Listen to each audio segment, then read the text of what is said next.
वळूयात पुढच्या बातमीकडे। महाराष्ट्रात स्थानिक स्वराज्य संस्थांच्या निवडणुका घोषित होण्याआधी महाविकास आघाडीचे नेते आता निवडणूक आयोगाकडे जाणार आहेत। मंगळवारी शरद पवार, उद्धव ठाकरे, हर्षवर्धन सपकाळ यांच्यासह राज ठाकरे सुद्धा एकत्र आयोगाकडे धाव घेणार आहेत। पाहूयात।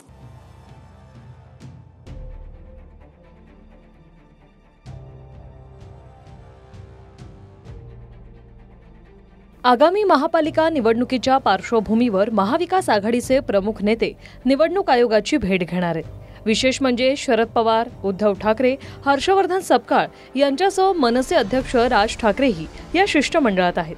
येत्या मंगळवारी राज्याचे मुख्य निवडणूक आयुक्त एस चोकलिंगम यांची भेट घेतील। 14 तारखेला दुपारी 12:30 वाजता राज्याचे मुख्य निवडणूक अधिकारी चोकलिंगम यांच्याकडे एक सर्वपक्षीय शिष्टमंडळ जाईल। त्याच्यामध्ये माननीय शरद पवार, माननीय उद्धव ठाकरे, प्रदेश काँग्रेसचे अध्यक्ष माननीय हर्षवर्धन सपकाळ, मनसेचे प्रमुख राज ठाकरे सुद्धा या शिष्टमंडळामध्ये सहभागी आहेत। तुम्ही सुद्धा फडणवीस साहेब या। त्यानंतर इतर जे 2 त्यांच्या युतीतले पक्ष आहेत, अजित पवारांचा आणि मिंध्यांचा, त्यांनाही आम्ही पत्र पाठवलं आहे। निवडणूक आयोगासमोर प्रत्येकाने आपला भूमिका मांडायला पाहिजे आणि आपण सगळ्यांनी यावं। निवडणूक आयोगाला तर ते शिव्या देत होते, ते त्याला काहीतरी चुना आयोग म्हणत होते। त्यामुळे त्यांच्यावर आता त्यांच्याकडे जाणार आहेत। चांगली गोष्ट आहे, म्हणजे सुधारणा झालेली आहे। त्यांच्यावर विश्वास दाखवत आहेत। पक्षीय शिष्टमंडळ भेटणार आहे। संजय राऊतांनी तुम्हाला दोन्ही उपमुख्यमंत्र्यांना मुख्यमंत्र्यांना देखील आजचं निमंत्रण दिलंय।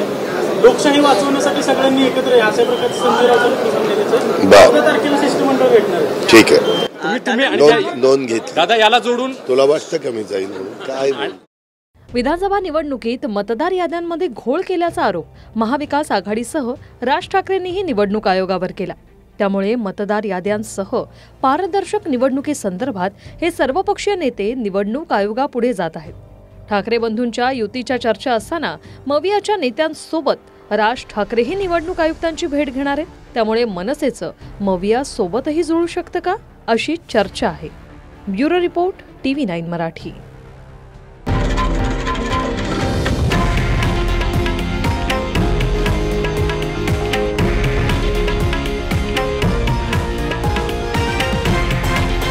हे आहे देशातील नंबर 1 न्यूज नेटवर्क आणि आपण पाहत आहात TV9 मराठी, एकमेव।